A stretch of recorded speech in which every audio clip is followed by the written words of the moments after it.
Hello viewers, India investing mentor के एक और वीडियो में आपका हार्दिक स्वागत है। और आज एक बहुत ही इंपॉर्टेंट टॉपिक डिस्कस करने वाले हैं कि स्मॉल जो इन्वेस्टमेंट अकाउंट्स रहते हैं जिनके पास बहुत ज़्यादा पैसा नहीं होता, वो ये 5 मिस्टेक्स ऐसी हैं कि आपके अकाउंट को ख़त्म कर सकती हैं और सेकेंडली ग्रो करने से प्रिवेंट कर सकती हैं।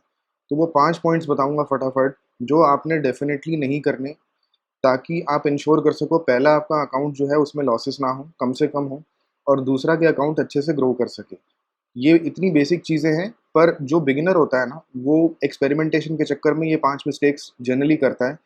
एंड ये प्रॉब्लम इसलिए आती है कि आपको एक्सपीरियंस नहीं होता और आप सारा कुछ फ़ॉलो कर रहे हो तो किसी को देख के या अपनी समझ से। तो ये चीज़ें मैंने भी एक्सपीरियंस से सीखी हैं, पर वही एक्सपीरियंस आपके साथ शेयर करना चाह रहा हूँ ताकि फटाफट से आप जो चीज़ 2-3 साल, 4 साल में नुकसान करके सीखोगे, वो आपको अभी से समझ आ जाए। तो एंड तक देखना, मिस मत करना। और अगर और कोई क्वेरीज़ हैं, और कोई चीज़ें आपके सवाल रह जाते हैं किसी पॉइंट को लेके, तो कमेंट्स में लिखना, मैं आंसर करने की कोशिश करूँगा। अगेन, यहाँ मैं किसी तरह की बाय सेल रिकमेंडेशन नहीं दूँगा, अगर कोई स्टॉक मेंशन भी करता हूँ, सिर्फ समझाने के लिए होगा, अपना इन्फॉर्मेशन आपके साथ शेयर कर रहा हूँ। तो मेरा किसी तरह के साथ सेबी के साथ कोई रजिस्ट्रेशन नहीं है, ना मैं फाइनेंशियल एडवाइज़र हूँ। आप प्लीज़ फाइनेंशियल एडवाइज़र को कंसल्ट करें अगर आप खुद ट्रेडिंग या इन्वेस्टिंग में जा रहे हैं, और रिस्क्स को अच्छे से समझिए। तो सबसे पहली मिस्टेक जो बिगिनर्स करते हैं, वो होती है कि उनको क्या होता है ना कि किसी स्टॉक के बारे में पता चलता है। कोई एक जगह से पता चल गया, 2 स्टॉक्स के बारे में पता चल गया, तो उनकी जो सबसे बड़ी प्रॉब्लम होती है, जिसकी वजह से बिगिनर के अकाउंट्स जो हैं वो वाइप आउट होते हैं, वो होता है लैक ऑफ डाइवर्सिफ़िकेशन। यानी आपके पास जो भी स्टॉक्स हैं, उसमें आपने डाइवर्सिफ़िकेशन नहीं करी हुई है। अब ये चीज़ इम्पोर्टेंट क्यों है, ये ज़रूरी क्यों है, ये मैं समझा देता हूँ।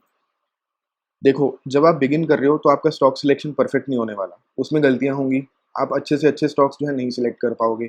चाहे आप पढ़ लिख के कर रहे हो, चाहे आप बुक्स को रेफ़र कर रहे हो, जो भी आपका तरीका है, पर उसमें ये चांसेस हैं कि जो स्टॉक्स आप पिक कर रहे हो उसमें कोई ना कोई कमी रह जाती है। अगर आपने 5 स्टॉक्स उठाए तो 5 में से 2 जो हैं वो ठीक निकल आए, 3 ठीक नहीं निकले, उतनी अच्छी इन्वेस्टमेंट्स नहीं थी।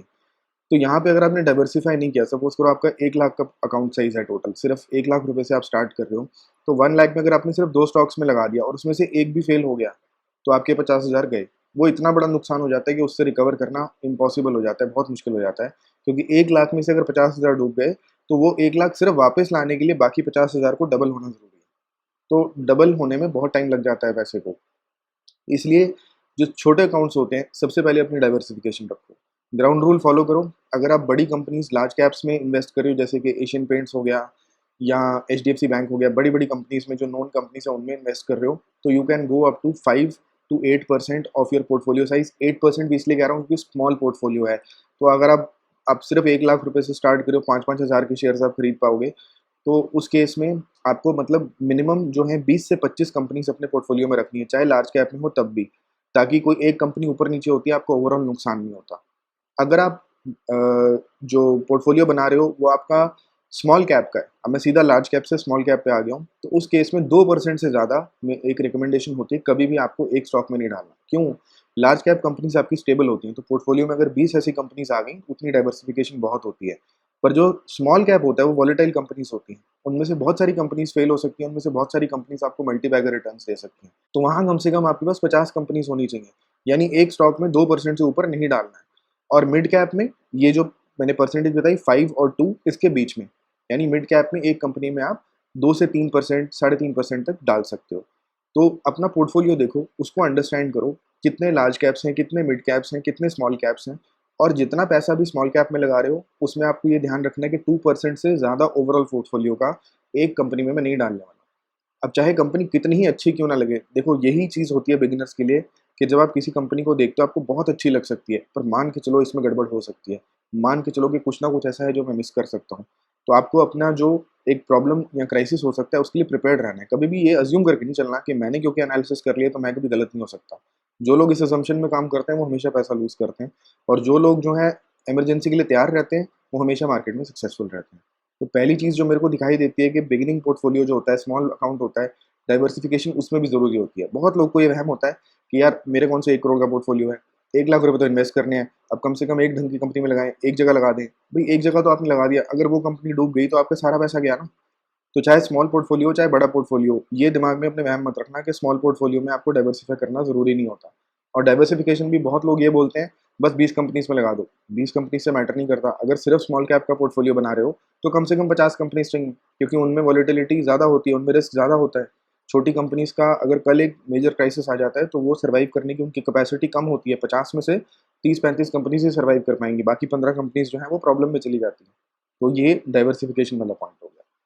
दूसरी चीज़, ये आते हैं फीस, चार्जेस, और यहाँ पे मैं एक चीज़ और ऐड कर देता हूँ जिसको बोलते हैं स्टाइल ऑफ ट्रेडिंग या इन्वेस्टिंग। अब इसका क्या मतलब है, इसको भी अंडरस्टैंड कर लेते हैं।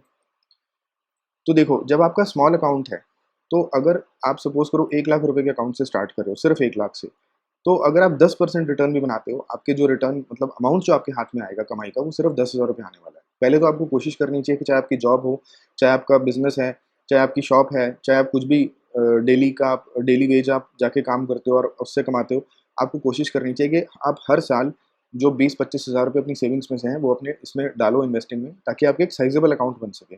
आप धीरे-धीरे 1 लाख से 2 लाख से 5 लाख से 10 लाख तक पहुँच सको। मेबी 5-10 साल में ये हो पाएगा, बट वो चीज़ ज़रूरी होती है कि आपका प्रिंसिपल जो आपने इन्वेस्ट किया उसको इंक्रीज़ करो। तो अभी हम मान के चलते हैं कि 1 लाख का अकाउंट है और आप 10% का रिटर्न भी बना रहे हो, तो 10,000 रुपए आप महीने के बना लेते हो। पर 10,000 रुपए बनाने में अगर आपने उसमें से 2 से 3,000 रुपए, 4,000 रुपए चार्जेज़ में पे कर दिए, ब्रोकरेज में पे कर दिए, तो उसका क्या फ़ायदा रह गया? आपको हमेशा देखना है, मैं 10,000 कमाने की कैपेसिटी है, तो इसका जो 1% या 2% है, उससे ज़्यादा मैं चार्जेज़ या फ़ीस में नहीं देना चाहता हूँ। इंडिया में ऑलरेडी एसटीटी, एक्सचेंज चार्जेज़, बहुत सारे चार्जेज़ होते हैं।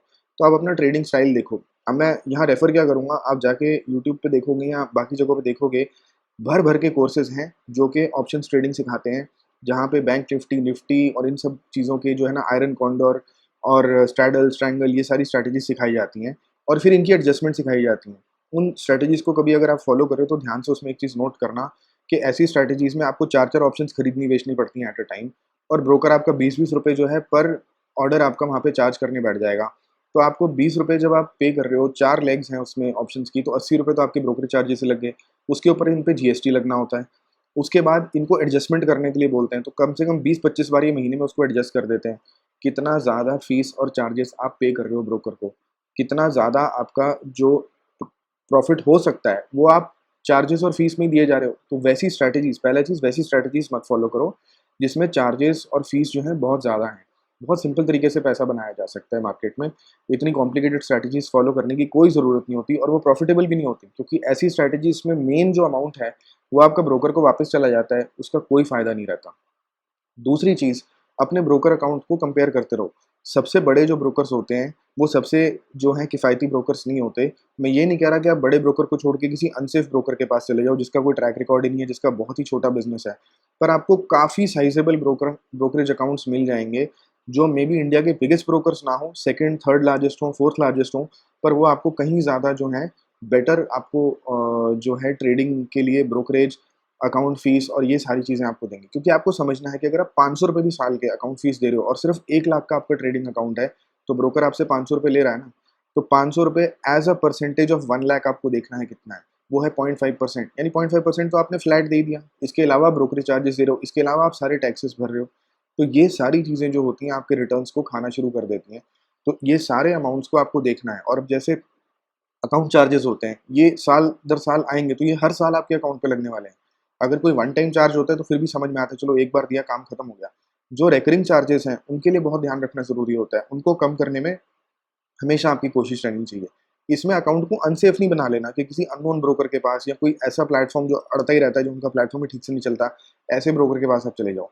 रिलायबल ब्रोकर के पास रहो, पर उनसे डेफ़िनिटली चेक करो। बहुत बार ये जो ब्रोकर्स होते हैं, इवन बड़े ब्रोकर्स होते हैं, इनके जो फेस्टिव सीज़न्स होते हैं, ईयर एंड होता है, न्यू ईयर पे, दिवाली पे इनकी ऑफ़र्स चलती हैं कि आप हमारे साथ साइन अप करो और हम आपको रिड्यूस्ड फ़ीस या फ्री अकाउंट देंगे।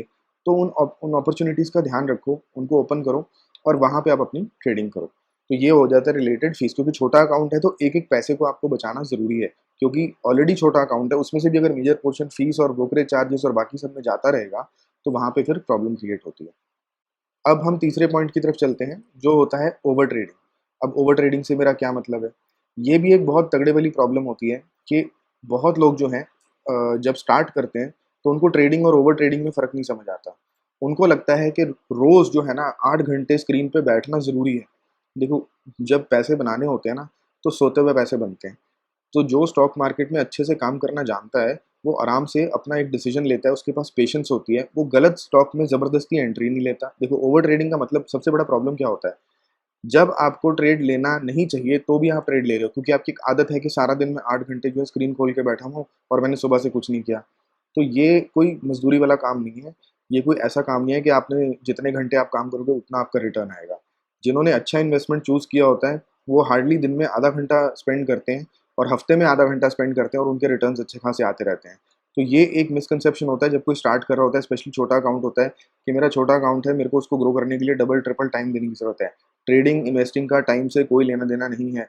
ज़्यादा टाइम लगाने से आपके ज़्यादा पैसे नहीं बनेंगे, बल्कि अगर आप ज़्यादा पैसे बनाना चाहते हो, तो अपने प्रॉपर ट्रेडिंग और इन्वेस्टमेंट करो और बाकी का टाइम जो है अपनी डे जॉब में लगाओ, अपने किसी बिज़नेस में लगाओ, जहाँ से आप और प्रिंसिपल कमा के इन्वेस्टमेंट में डाल सको।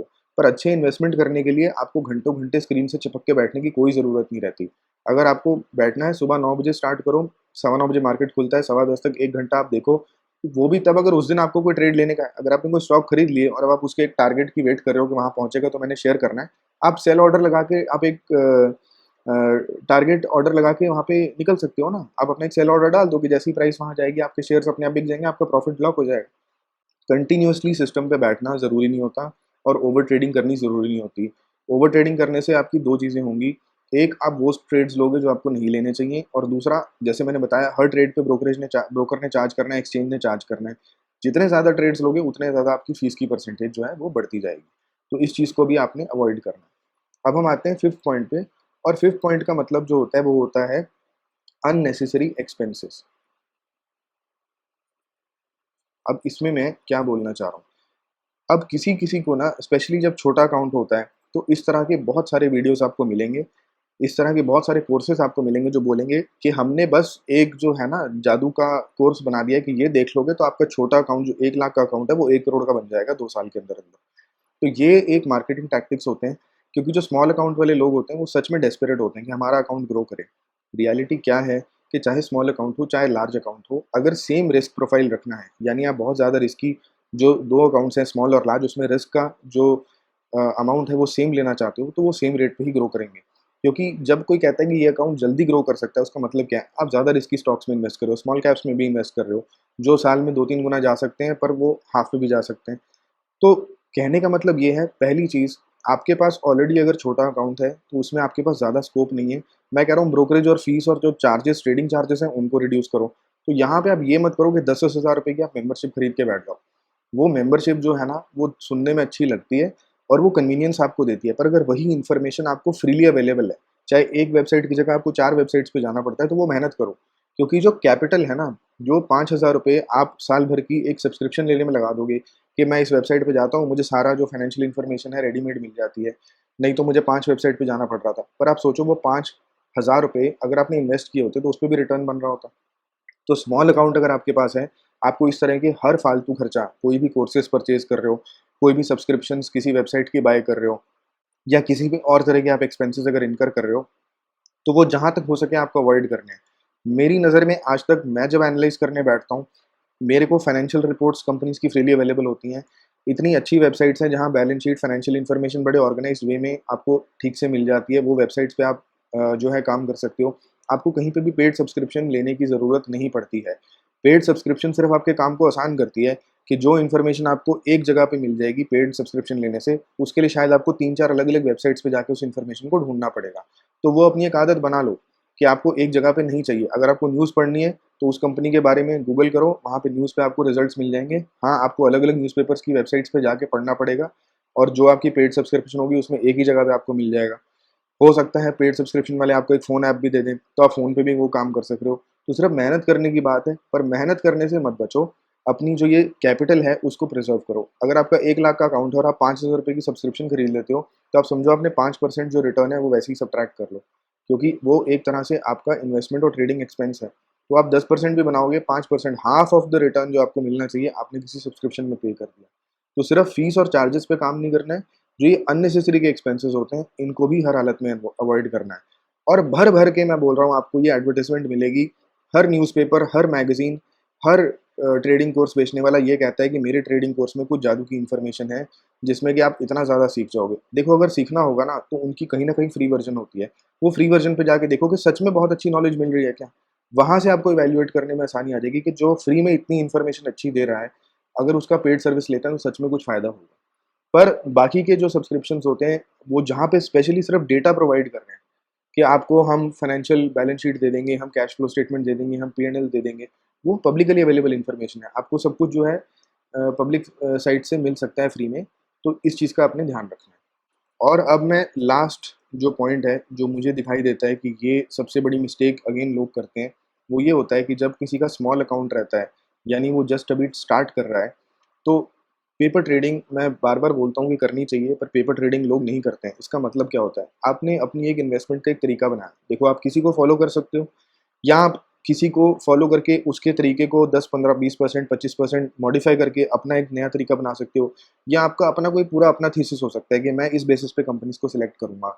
मैं इस कंपनी पे बेचूँगा, इस कंडीशन पे बेचूँगा, इस कंडीशन पे बाय करूँगा। जो भी आप कर रहे हो, उसको कुछ टाइम के लिए 4 महीने के लिए, 6 महीने के लिए पेपर ट्रेड करके ज़रूर देखो। देखो, आज भी मुझे कई लोगों की टेक्नीक दिखाई देती है, कोई कहता है मैं इस तरह से बाय करता हूँ, इस तरह से सेल करता हूँ। मैं कभी भी जाके स्टॉक्स में उस बेसिस पे, उस स्ट्रैटेजी की बेसिस पे पैसा नहीं लगा देता हूँ। क्योंकि मुझे नहीं पता कि वो काम कर रहा है, नहीं कर रहा है, कितना काम करता है, किस मार्केट कंडीशन में काम करता है, मुझे कुछ इन्फॉर्मेशन नहीं होती। अगर आप वो फॉलो कर रहे हो, किसी को फॉलो कर रहे हो, तो मैं हमेशा कहता हूँ एडवाइस सबकी लो, पर करो वो जिसका आप में खुद कॉन्फिडेंस हो, और खुद कॉन्फिडेंस तभी आपके पास आएगा, जब आप किसी भी चीज़ को टेस्ट करते हो, ट्राई करते हो। अगर एक मैं आपको बोल दूँ कि ये शर्ट अच्छी लग रही है, क्या कभी भी कोई जाके मेरे कहने से परचेज़ कर लेगा? वो पहले बोलेगा मैं इसको ट्राई करूँगा। इसीलिए आप देखो हर वेबसाइट आज क्या ऑफ़र करती है, 10 day return policy, 5 day return policy, 1 week return policy. क्यों देते हैं? क्योंकि वहाँ पे एक आपको फ्रीडम मिल जाता है कि एक ₹500 की शर्ट भी अगर हमने खरीदनी है, तो हम चाहते हैं पहले हम उसको ट्राई कर सकें। अगर वो हमें ठीक लगे, अच्छा लगे, जचे, हमें सारा फीडबैक मिल जाए, सब अपने फैमिली वालों से, फ्रेंड से कि अच्छी लग रही है, तब हम उसको खरीदेंगे, हम उसको रखेंगे। तो एक 500 हज़ार रुपए का चीज़ खरीदने से पहले भी हम उस चीज़ को ट्राई करते हैं, टेस्ट करते हैं। पर स्टॉक मार्केट में आप किसी की बताई हुई स्ट्रैटेजी टीवी पे कुछ सुन लेते हो, किसी अपने दोस्त से कुछ सुन लेते हो, बिना उसको ट्राई किए, बिना उसको टेस्ट किए आप लाइव पैसा लाइव मार्केट में अगर लगा रहे हो, तो उससे बड़ी गलती नहीं हो सकती। क्योंकि आपको नहीं पता वो स्ट्रैटेजी काम करेगी कि नहीं करेगी। हो सकता है आपके दोस्त के लिए काम कर रही हो, क्योंकि उसने और भी कुछ साथ में अपनी एक दूसरी स्ट्रैटेजी लगा रखी हो, और ये दोनों आपस में ऐसी हो कि एक स्ट्रैटेजी प्रॉफ़िट देती है तो दूसरा नुकसान देती है, अगर एक दूसरी प्रॉफ़िट देती है तो पहली नुकसान देती है। आपको नहीं पता। तो हमेशा इस चीज़ को आपको ट्राई आउट करना है। हमेशा आपको उस चीज़ को देखना है कि ये मेरे लिए काम कर रही है कि नहीं कर रही। मेरे को इसकी फाइन ट्यूनिंग जो है समझ में आ रही है कि नहीं आ रही। अगर आपको लगता है कि पेपर ट्रेडिंग से कंसिस्टेंटली आपको प्रॉफ़िट मिल रहा है और आप लॉजिकली उस स्ट्रैटेजी को समझ पा रहे हो, फिर आप उसको इम्प्लीमेंट करो। तो पेपर ट्रेडिंग बहुत ज़रूरी हो जाती है। स्पेशली अगर आप कोई भी स्ट्रैटेजी इंटरनेट से पिक करते हो, किसी को यूट्यूब पे देख के, इंस्टाग्राम पे देख के, किसी वेबसाइट से देख के, या किसी कोर्स से देख के अगर आप सीखते हो, तो सीखने में कुछ गलत नहीं होता, पर उसको अपने लिए ट्राई आउट करना बहुत ज़रूरी होता है। और मैं ये भी नहीं कह रहा कि कोई गलत चीज़ सिखाना चाह रहा है, पर उसके कुछ ऐसे तरीके, कुछ ऐसे पैरामीटर्स हो सकते हैं, जो कि आपको समझ में ना हो, जिस वजह से आप उसको सही से इम्प्लीमेंट ना कर पा रहे हो। तो पेपर ट्रेडिंग बहुत ज़रूरी चीज़ हो जाती है। तो ये क्विक वीडियो था, मैं 5 जो मेन मिस्टेक्स हैं, जो कि स्मॉल अकाउंट्स वाले करते हैं, वो मैं बताना चाह रहा था, हाइलाइट करना चाह रहा था। अगर आपको अच्छा लगा वीडियो तो लाइक ज़रूर करना, चैनल को सब्सक्राइब ज़रूर करो अगर नहीं किया है, ताकि नई वीडियोज़ की नोटिफ़िकेशन आपको फटाफट मिलती रहेगी। अपने फैमिली फ्रेंड्स के साथ ज़रूर शेयर करना, इंस्टाग्राम, व्हाट्सएप ग्रुप जहाँ पे भी आप इसको प्रमोट कर सकते हो, वीडियो को प्रमोट ज़रूर करना।